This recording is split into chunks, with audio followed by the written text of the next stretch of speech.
Hi, this is Steve McQuaid with FutureTrackRunning.com, and welcome to another episode of ShoeScience. In this episode, we're going to talk a little bit about shoe mortality, or basically how to tell if your shoe's dead. We're going to go through a couple of tests you can perform at home, so you don't have to come all the way into the store for us to check out if your shoes are dead. Anyway, we're going to start out with, this is a broken down shoe that someone left for us, and it's actually a pretty good example of what a dead shoe looks like. But basically what we're going to do is start out by pressing on the forefoot of the shoe like this. If you notice it's fairly pliable, that's an indication that the midsole has compressed down and you now have very little shock absorption under your foot, which means that all that shock is being transferred into your body. That's not a good sign. That's a sign that the shoe is pretty dead. Another thing we're going to look at is the midsole here.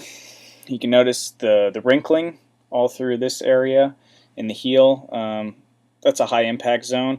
Anytime you start seeing wrinkling in the midsole, again, it's an indication that everything is starting to compress. It's not bouncing back anymore, and it's not absorbing shock as well as it used to. So also, if you have a shoe that has a gray area on the inside, or a support system, a stability system, if you see any wrinkling through there, the shoe's shot. I mean, that means that every time you put your weight down on that stability system that's meant to hold up your arch, it's just giving and collapsing and compressing, so you're not getting the same support anymore.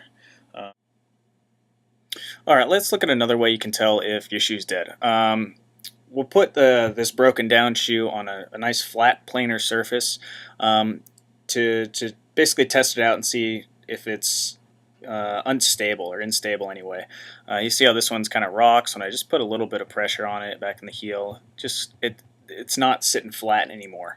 But also really what I want to show you, and I'll move you in here a little bit closer. Oh god, it's confusing.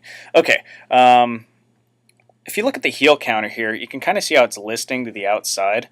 Now that's pretty specific to the foot type associated with this shoe, which tends to put its weight towards the outside. But if this heel cup isn't perpendicular anymore, it means you're not getting the right support from the shoe. People who pronate, you might see the heel cup tilt to the inside a little bit more than the outside. This is more a neutral or a supinated foot coming to the outside. So you want to make sure this heel cup here is essentially perpendicular to the ground. The best way to do that is put it on a flat surface like a table like this.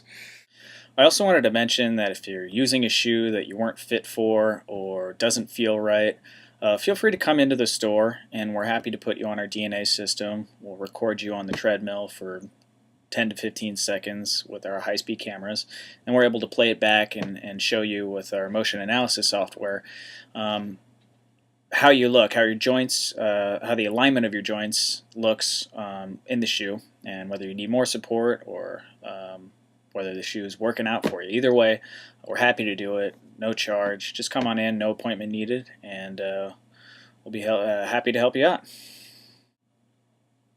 Alright, so that's it for this episode. As always, if you have questions, feel free to call the store at 818-991-4786 or send us an email at mail@futuretrackrunning.com.